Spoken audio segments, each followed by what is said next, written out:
We now continue with more of The Mark Milton Show with The Smash on 590 The Fan and 590thefan.com. Overture, cut the lights. This is it, the night of nights. No more rehearsing and nursing a part. We know every part by heart. Overture, cut the lights. This is it, we'll hit the heights. And oh, what heights we'll hit. On with the show, this is it. That's right, baby. All right.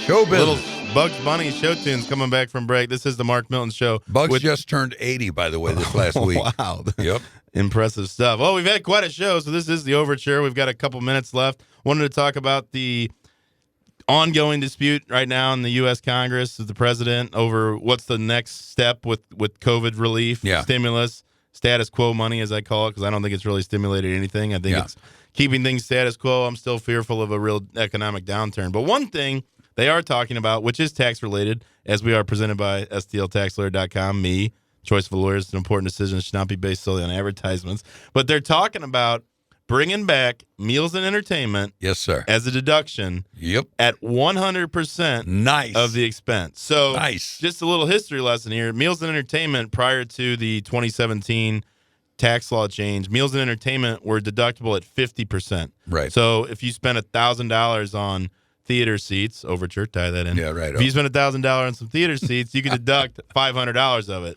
Idea being, hey, you're getting some personal benefit out of this. You're getting some business done. We're going to give you 50%. Going to incentivize you to report it at what it actually was, but take a 50% haircut.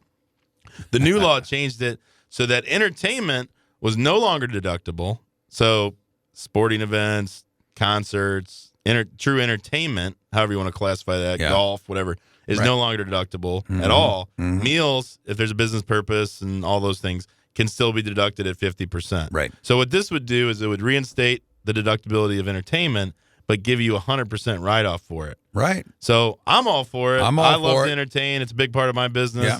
It opens up the restaurants, too. Well, that's the thing. I mean, what I saw was we'd allow it through 2020. Well, I mean, people aren't eating out right now. They would incentivize people, but until this thing really, until the doors are truly flung open, you're not going to have people eating out as much. And entertainment, where are you going to go right now? Yeah. Who are you going to entertain and where? Where could you write off your Netflix? That's golf. about it. Golf. Right? Golf, yeah, you can. Well, Netflix probably not. But golf, if you took people out golfing, talk some business, you'd be able to deduct that. So it's an interesting thing they're trying to push. I feel like it's something that should be permanent. If you really want to have a long-term relief plan for restaurants, the entertainment industry, it's certainly something I could see happening long-term.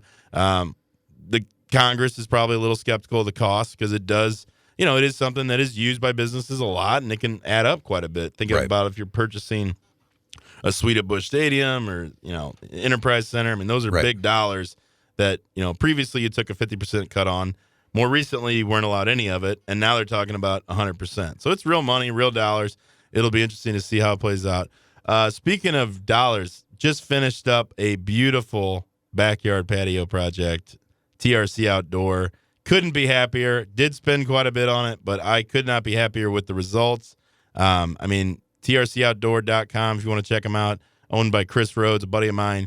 They do phenomenal work. They can do it all for you. Anything that's outdoor, like their name says, TRC Outdoor, they can do it. Landscaping, hardscaping, mowing the lawn, winter services, snow removal, anything you need done, Smash, they can handle it for you. So can they put up like paper cardboard people that I can act like I'm having a party with there?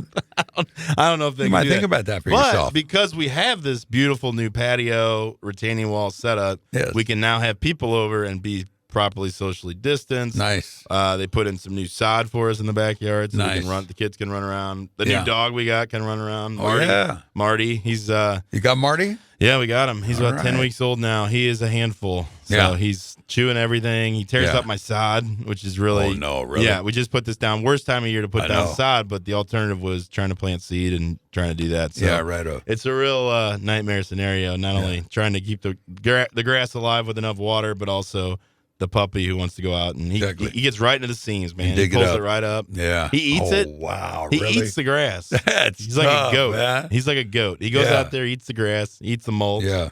It's crazy. So hopefully, if we can get the economy back up and firing, 100%. Yeah. Meals and entertainment, Smash. I'll take you Right out, on. wine and dine you, show you a real good time, and get 100% Well, thank tax you, sir. write-off as a result.